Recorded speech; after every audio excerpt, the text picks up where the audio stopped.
I'm archiving every distortion. I am Ibrahim Traore, and today I'm pulling off your masks. Yes, you heard correctly. I, whom you call a young military junta leader, whom you brand as a dangerous radical, whom you serve up as an anti-Western dictator, am now telling you the truth. And this time you cannot turn off your microphones. This time you cannot turn away your cameras. This time your editors cannot cut this speech. Because the world you monopolize no longer exists. Because millions will hear these words now, without passing through your filters, without being subjected to your distortions, without being muddied by your lies. I am 34 years old. Every day of my life, I grew up with your lies. As a child, I would watch Africa on television. Always the same images. Children with flies, dry lands, weapons, death. This is Africa, they told us. This is what Africa is. And we believed it. We were ashamed of ourselves. We were ashamed of our own lands, of our own people. But then I grew up. I read, I researched, I questioned, and I understood that the Africa you showed us wasn't real. The story you told us was a lie. The fate you imposed on us was a script you had written. For years, how have you portrayed Africa? How have you shown it? How have you sold it to your viewers? As if we were creatures who had no share of humanity, as if we were savages left outside of civilization, as if we were wretches waiting for you to save us. Every day, every hour, every minute, the same story plays on your screens. Hunger, war, disease, corruption, terror, chaos.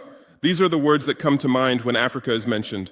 In your Africa dictionary, there are no other words. No hope, no success, no development, no resistance, no honor, no pride, no victory. So I ask you, New York Times, Washington Post, Guardian, Le Monde, have you ever made Africa's successes your headlines? How many times have you written about Rwanda's technology miracle? How many times have you shown Ethiopia's reforestation project? How many times have you praised Botswana's democratic success? How many times have you described Kenya's entrepreneurial ecosystem? No, because these don't fit your scenario. Your Africa cannot be successful. It cannot, because then how will you legitimize your exploitation? If it's not in need of help, how will you intervene? If it's not backward, how will you look down on it? Have you ever asked yourselves, has any editor sitting at their desk, any news director in a meeting, any columnist at their keyboard ever thought, why are the people of the world's richest lands poor? Here are the numbers for you, real numbers. Africa owns 70% of the world's cobalt reserves. Your cell phone, your computer, your electric car won't work without cobalt.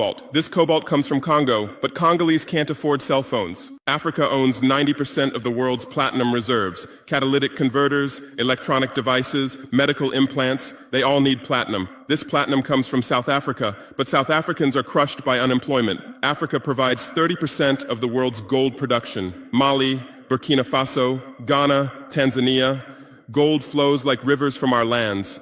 But our people swim in poverty. Africa supplies 65% of the world's diamond production.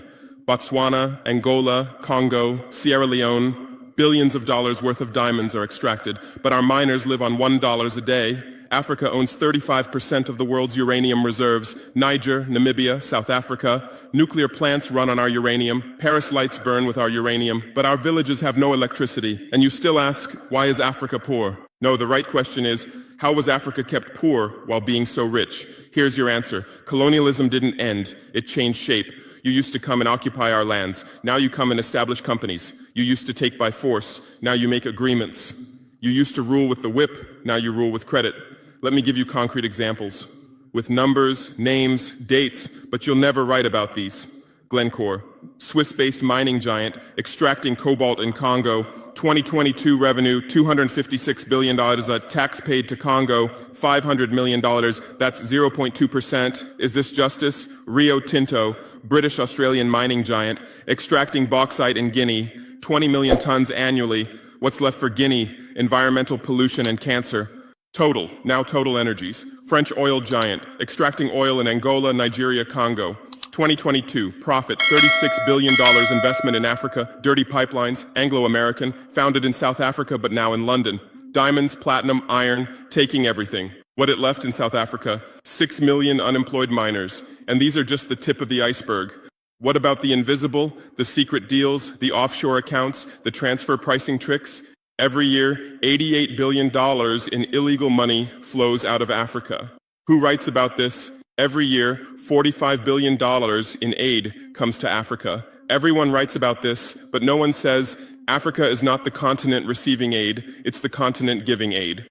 While you zoom your cameras on swollen bellies, there is a huge system working silently in the background. Every day, tons of gold, diamonds, cobalt, uranium, oil leave our land. But how? Here is the system. Step 1, create corruption, bribe our leaders, open offshore accounts, promise them a life of luxury, send their children to your schools. Step 2, make deals, get 50-year, 99-year concessions, ask for tax exemptions, be exempt from environmental rules, ignore labor rights. Step 3, control the infrastructure. Take over ports, airports, railways, but only from the mine to the harbor. Don't build roads to the villages. Don't bring electricity to schools. Step 4, provide security. Set up private security companies. Arm them. Declare protesting. Step 5, silence the media.